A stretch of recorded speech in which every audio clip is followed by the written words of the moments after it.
Hello and welcome back to the show, where I am going to be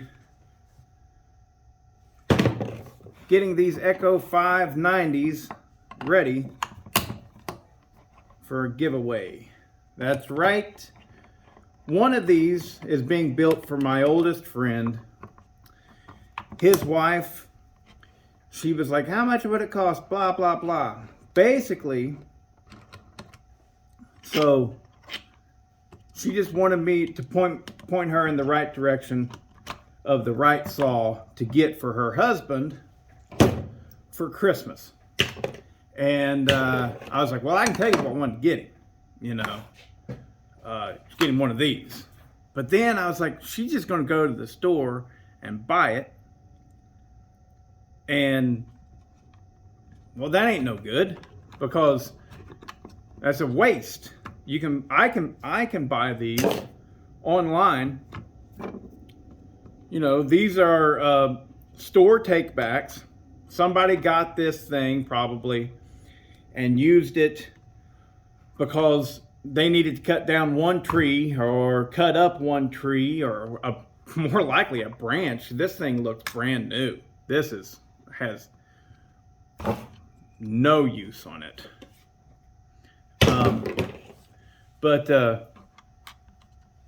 Yeah, somebody bought this, then took it back to Home Depot, and then what does Home Depot do? But, you know, they just turn around and they sell it. And so I pick it up. So how much did I get these for? All right, so here's the deal. Get this. He's my oldest buddy. All right, I mean, he's my age, but you get it. Known him for a long time. And so I really like the idea that I'd build him a saw. And if she bought this at the store, it'd be $400 plus tax and everything, and it'd be a stock saw.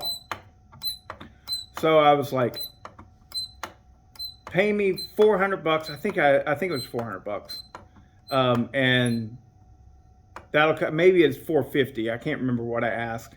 I said, and that'll cover everything. And so for $450, she's getting not just the same saw that I would have recommended, but it's going to be highly modified by me. So that's one of them. The other one, I get these things at such a good deal. I think, so I paid $200 each for them, right? So I'm like, you know what? I'm going to get another one and I'm going to give it away to somebody for Christmas. And on top of everything, because I truly want to learn the proper way to port these things. You with me? A lot of people try to port these, and a lot of people fail. Well, I'm wanting to know the right numbers to get and everything to create good power with a 590. Not a 620, mind you. Charlie Briscoe is already getting good power out of his 620 builds. Right? This is a 590. And there's a lot more people that have a 590 than there are having a 620. So I got these two saws to test on.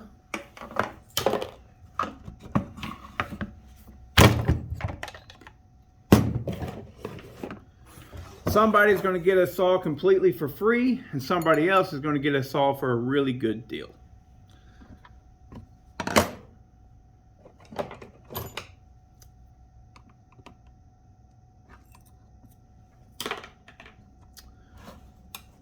All right, before we go yanking that out of there, let's check the squish.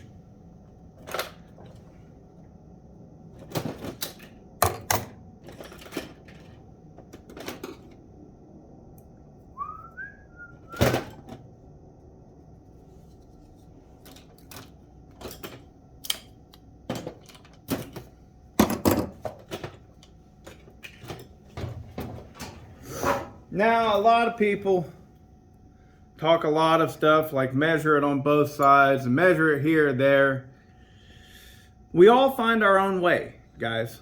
And what I have found is whenever it's all stock like this, you know, I know it hasn't been cut on. I check in one place. I typically do the flywheel side, and that's it. Works for me. Now, if I cut the chamber, or if the base is questionable for me, I want to find out more about it, I will measure all four sides. All right, so we're looking, we have right at 40 thousandths squish.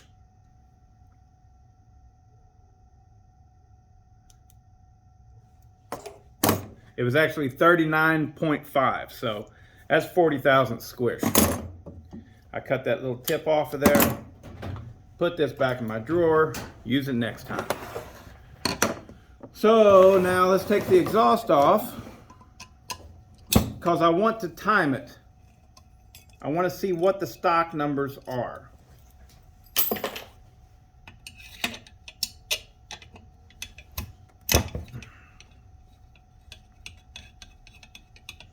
These saws are really easy to work on. They're nice. They're well-built professional saws. I know that I have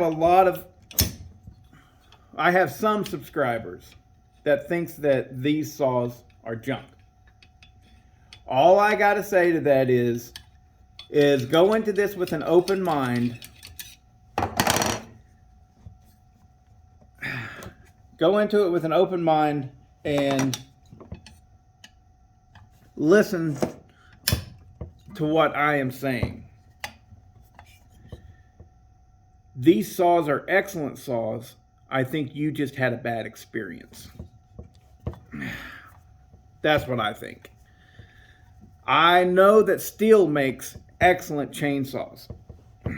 However, I have had a few different steels that have been nothing but problems for me. Headaches, bullshit. God, I hate this chainsaw. That kind of stuff.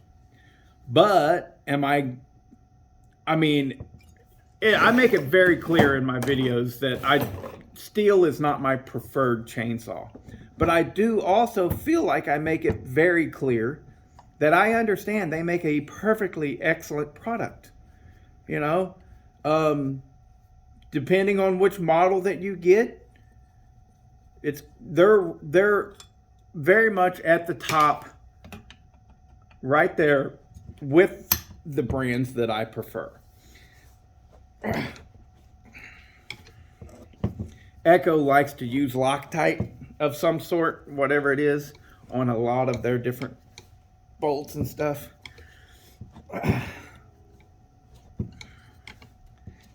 So if you think that Echo are trash, then I think that you have had a bad experience, or you have talked with someone who has had a bad experience, and that's it.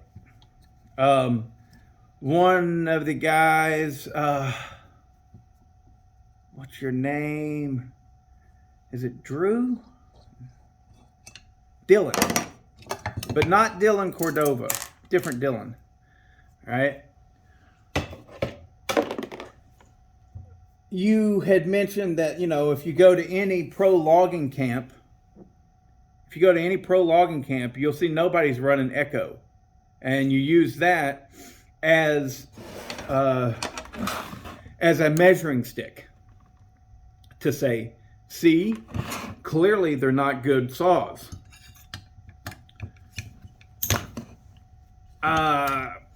I don't care what they run at the logging camp. I don't give a shit. You know, logging camps are, I mean, I've never even been to one. I don't know. Whatever you know. But regionally, some places run nothing but steel. Some places run nothing but Husky. So if you go to a Husky camp, right? If you went to a camp that ran nothing but Husky, would you look around that camp and go, huh, well, clearly steel is trash? No. If you went to an outfit that ran only steel, would you look at them and go, huh, well, clearly Husky is trash? No. They like what they like, and they're allowed to like what they like, and we're done. That's it, you know? Just because the people in your area are not running Echo has zero indication as to whether or not Echo is good. You know, just doesn't. Oh, you guys were sitting there and you watched that whole thing. You let me do it. I'm not ready to remove this cylinder.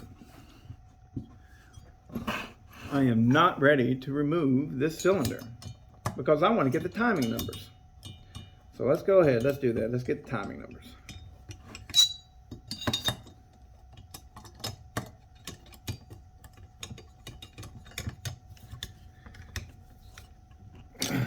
All right, let's take that flywheel off of there.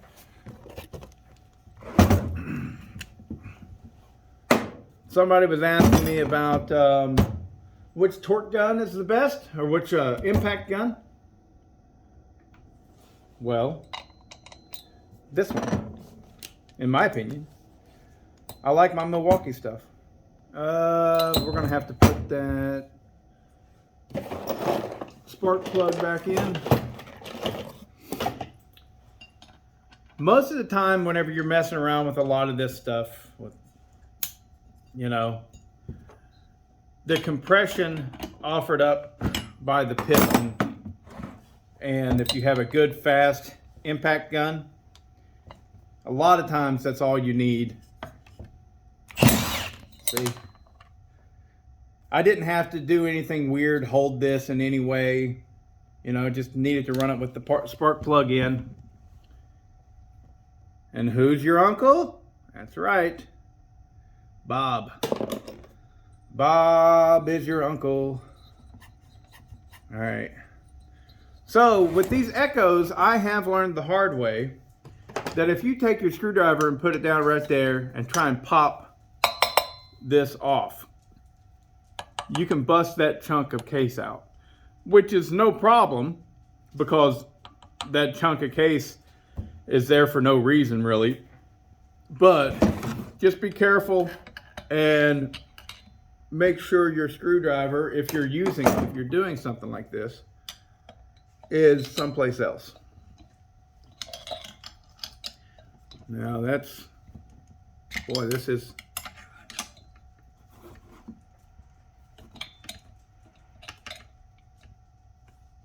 okay, so maybe we need much bigger screwdriver so that it goes up against the cylinder when I twist it. All right, where's my little... I'm trying to do this so that you guys can see it. So I'm just looking to make a little bit of pressure between the flywheel and the cylinder.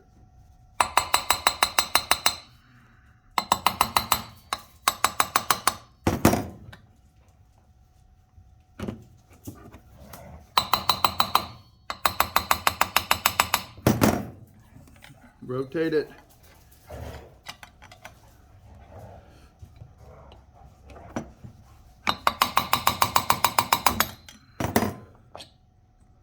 Ta-da! Now, you got to be careful whenever you're doing this kind of stuff. You can cause damage, okay? If you find that you're really laying in on it and stuff, that causes problems. But what I see happening, basically, is little tiny marks like that.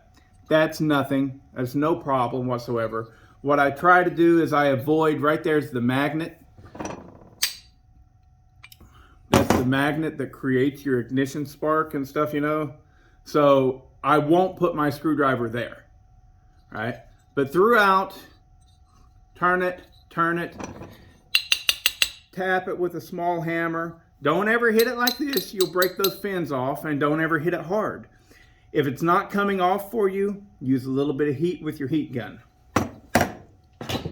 All right, so now let's see what we got going on here. I'm going to do it this way.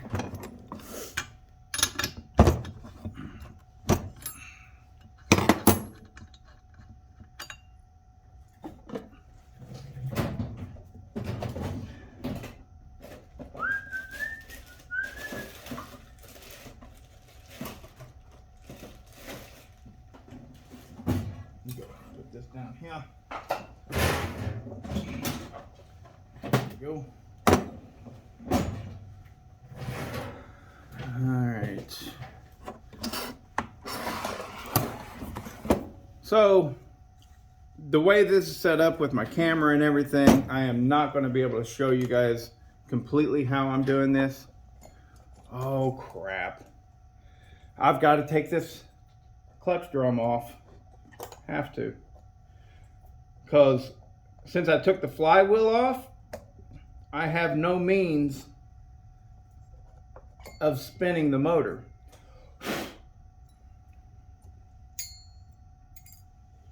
There we go. Now I can spin it. I'm going to get it to top dead center.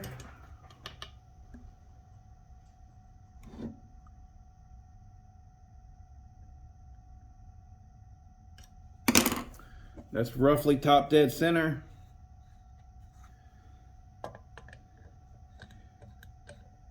And really the only reason I'm doing this is so that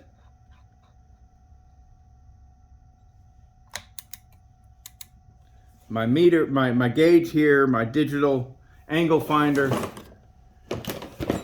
is in the up and down position. So I turn it on. All right, now this is what I can't show you. I need to be able to look from the other side, and if you move this around, you'll lose your settings.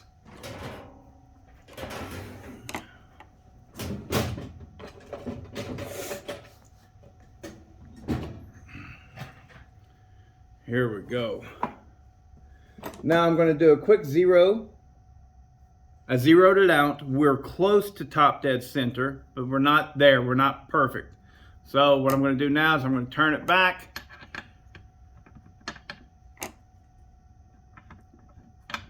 I'm going to put this piston stop in. Come up, boom, I touch it.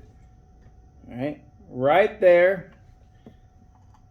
That's where I should have zeroed it. So I'll zero it right now. It says 51.2. It's zero. Oh, well, there we go. Zero. Now I turn it all the way around and I bottom out again.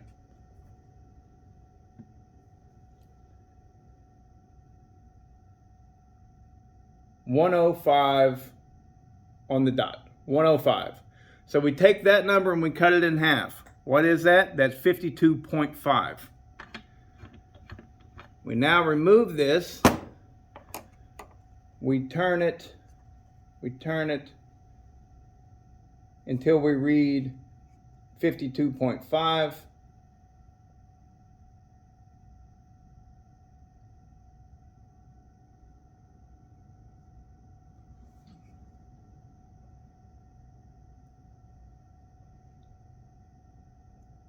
Ooh, ooh, ah.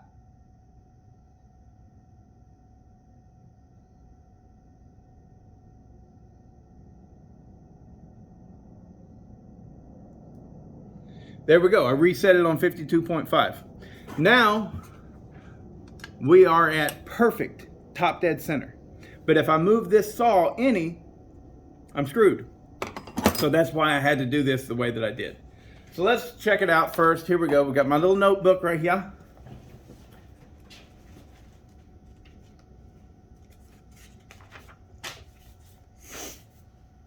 All right. So we're going to go Christmas giveaway.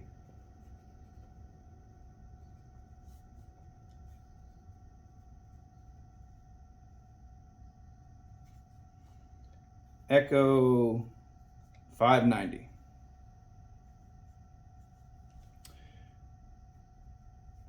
Stock numbers.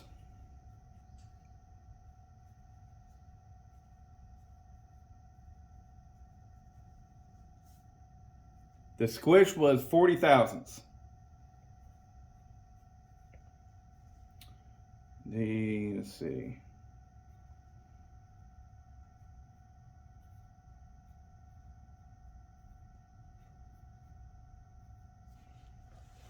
First up here, the exhaust. Right from here, I put the light shining in the exhaust port, and I rotate as the motor turns, you know? So the direction that the crank would normally be rotating. Boom, there we go. I see first light, back it off a little bit, right there. We're gonna call that where the exhaust opens. And the exhaust opens at 113.7 degrees. Holy frioles, that's a lot.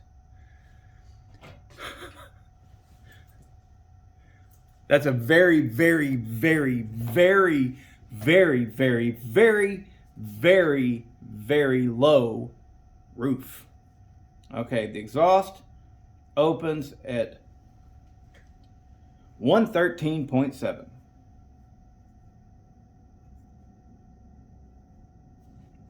Now let's look at the intake. Same thing, I rotate in the direction that the crank normally spins. And I'm just looking for the first opening.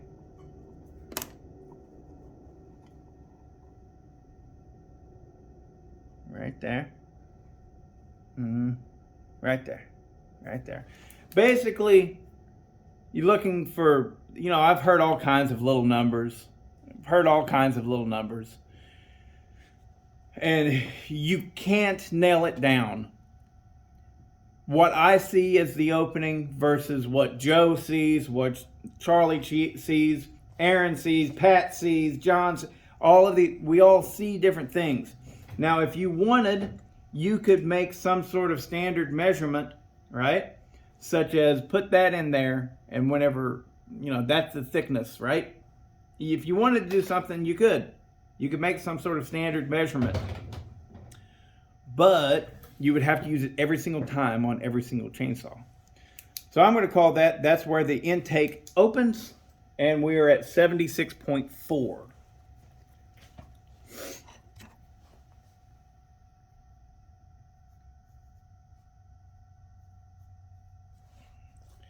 Now the transfers on this, I know that they're wonky. What I mean by that? What do I mean by that? What I mean by that is it's hard to read the transfers on these because where they start and where they end up is two different things, sort of. They're highly angled in. I don't know if I'm making any sense or not, but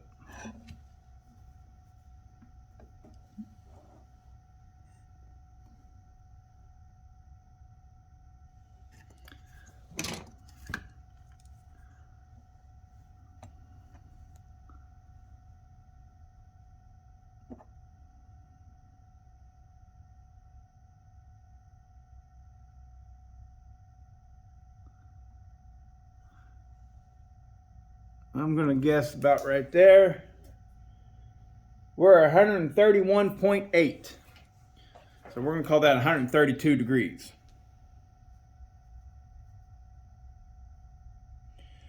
Which gives you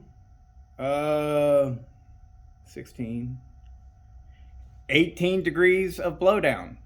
Not what I was thinking.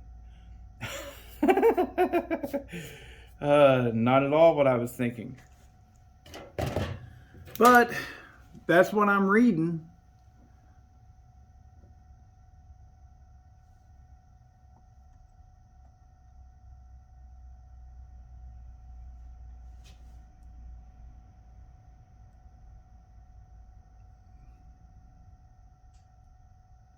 There we go.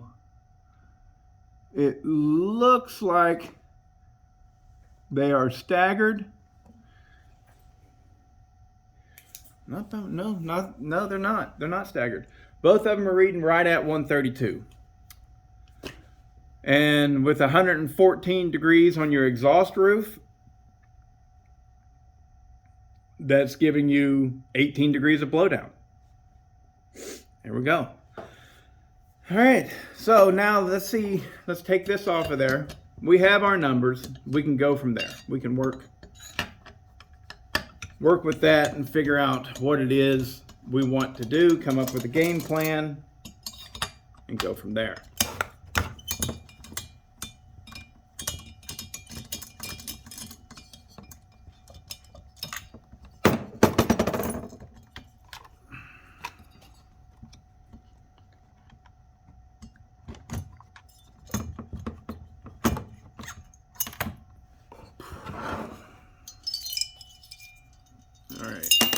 Let me try and show you why I say that these transfers are weird. Where's the fourth one? There it is.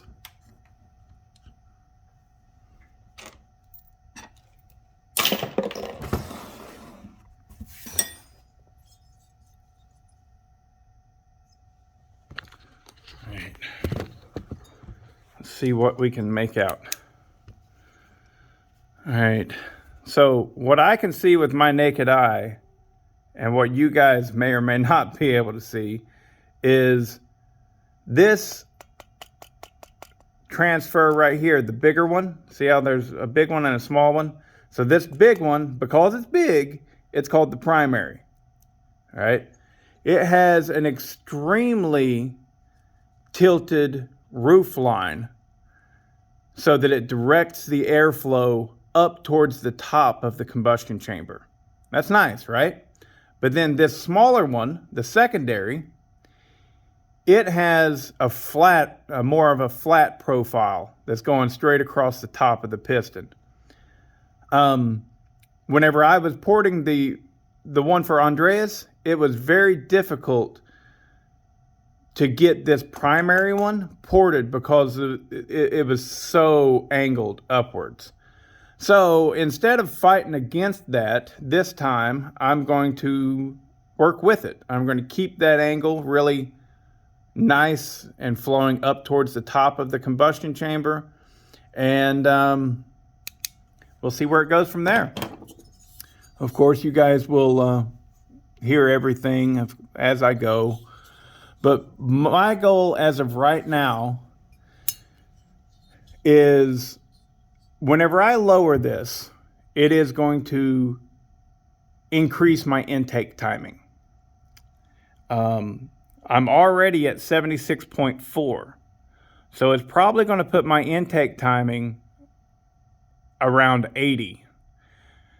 And I don't know if I like that or not. So I may not touch the intake at all, or I might actually put a little JB weld in the bottom, because I don't think that I want the intake timing.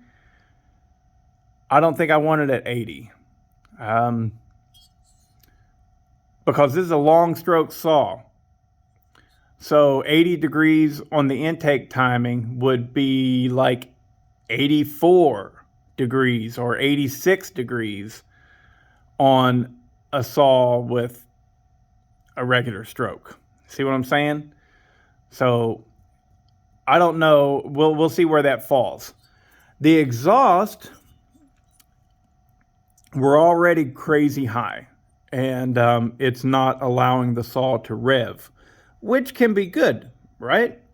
But I think that what I'm going to do with the exhaust is I'm going to aim for 108, and because I don't want to go as far as I did on last time. The last time I ported one of these things, I went too far, and I wasn't aiming for that. I don't think I was. I think I was aiming for 105, and I dropped it all the way to 103. And I think I probably lost too much compression because of that roof being too high. Because you can see that chamber is really domed all the way out to the edges. See that ring that goes all the way around? Well, that ring that goes all the way around, it marks the end of the somewhat flat portion. All the rest of it is a great big deep dome. And so by dropping the cylinder, I will give it more compression, but minuscule amounts. That dome is still this big, huge honking dome, and you're losing compression from that. But there's nothing you can do about it, because if you drop this further by, say, cutting the combustion chamber and then cutting the base to match it so that you can drop it further and further and further, the skirt is too short. Actually, as a matter of fact, let's check that real quick. Hold on. Okay, now let's watch this. We're going to go all the way up as high as we can go.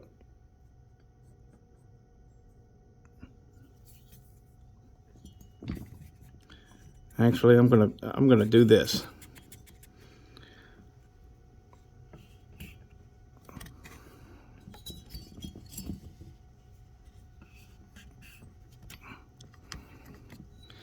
All right.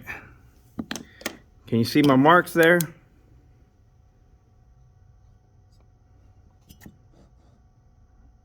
All right.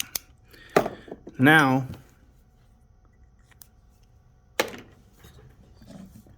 the line is impossible to go all the way down to the bottom of the exhaust port. So I can see it with my eye right there.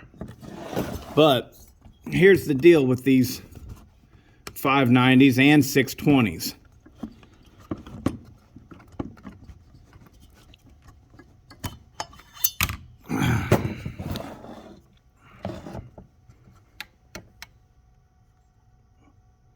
You see that? There is, I'm going to measure it real quick for you.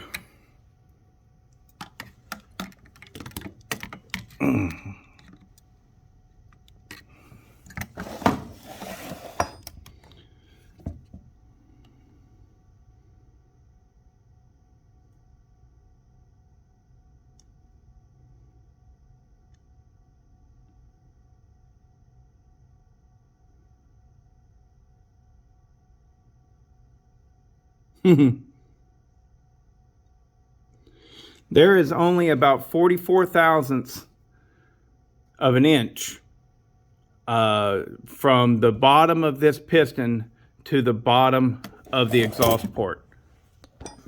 So what does that mean? That means that if I drop this cylinder further than 44 thousandths of an inch, come on, turn off. There we go. If I drop this cylinder further than 44 thousandths of an inch, then it's going to freeport. But I do have 44 thousandths of an inch to play with. But to get my squish right, just to get it right at all on any real level, I've got to take 20 thousandths. Yeah, I've got to drop it 20 thousandths. So that means I'll have to remove the base gasket. The base gasket is probably going to be about 8 thousandths, right? Something like that. And then I'll have to cut the base another 12 thousandths. And so right there, that's 20 thousandths of an inch that I am dropping it.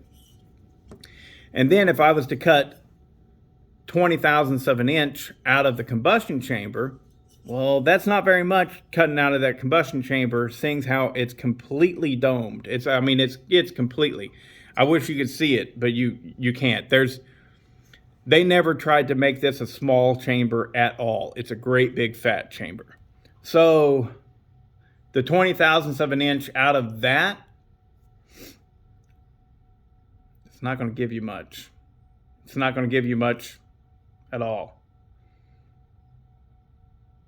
I don't know that it would be worth it, is what I'm saying. So, plus you can feel that lip. Oh, I can feel it with my fingers.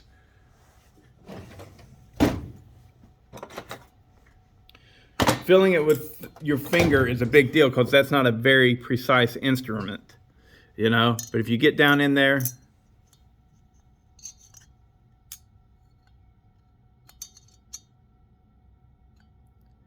Yeah, look at that right there.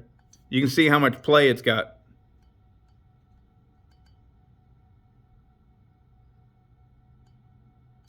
So what that tells me is the liner does not go all the way to the top. And if the liner, this Nicosil or chrome liner, whatever it is, if it doesn't go all the way to the top, and I dig out in that combustion chamber more and more so that this sits further and further down, what'll happen is my ring will get stuck above the liner. So cutting the combustion chamber on these things is not worth it. What would be worth it is welding the combustion chamber. But we're not doing that on these Christmas saws. All right. And that's not even close to broken in.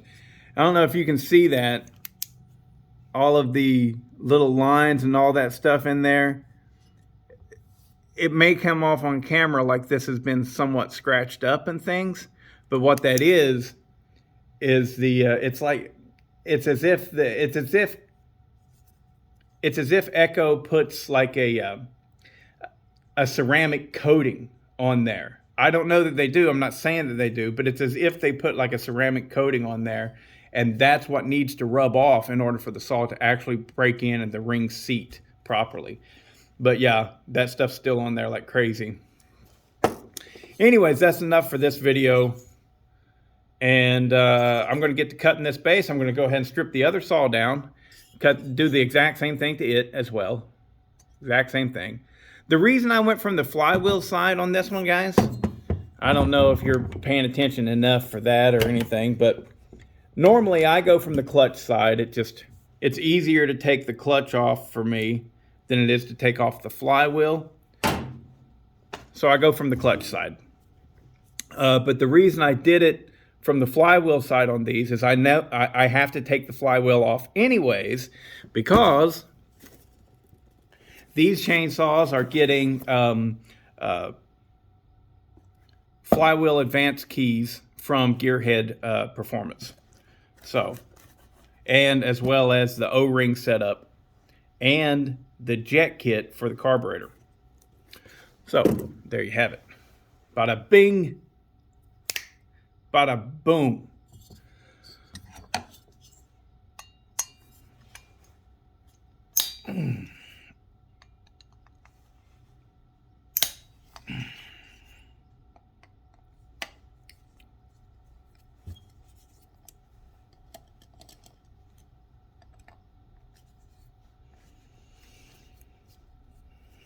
Definitely not going to be porting anything out as far as, you know,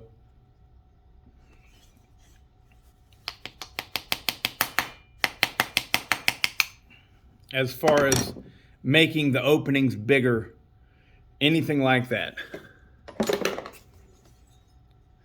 Not going to do that at all. Like, you know, if I have to drop the floor out of this intake, then I'm going to drop the floor some. But I'm not going to do any porting in there whatsoever unless I find it's necessary.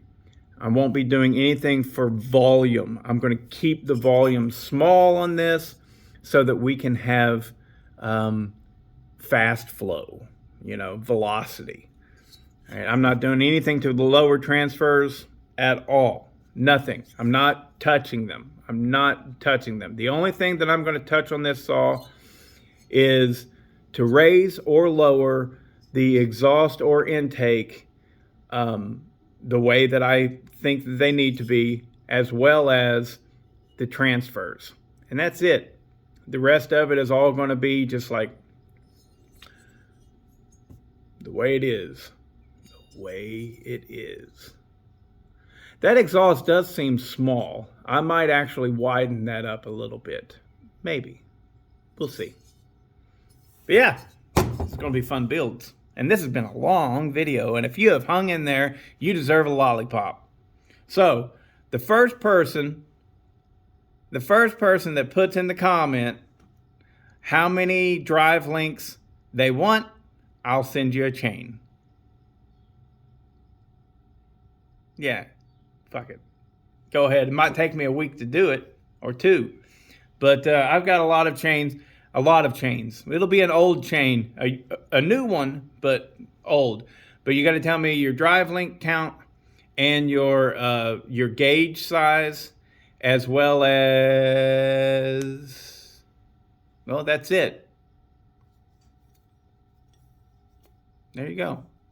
And and I'm not going to do a big bar. I'll do up to 72, so 20-inch bars. Up to that. I'll find you something. 3/8 or 325. Do I have 325? I got a lot of 3/8. Stick with 3/8. That's a lot of rules. So the first person to tell me what size they want and how many drive links, and the gauge, yeah, I'll send you a chain.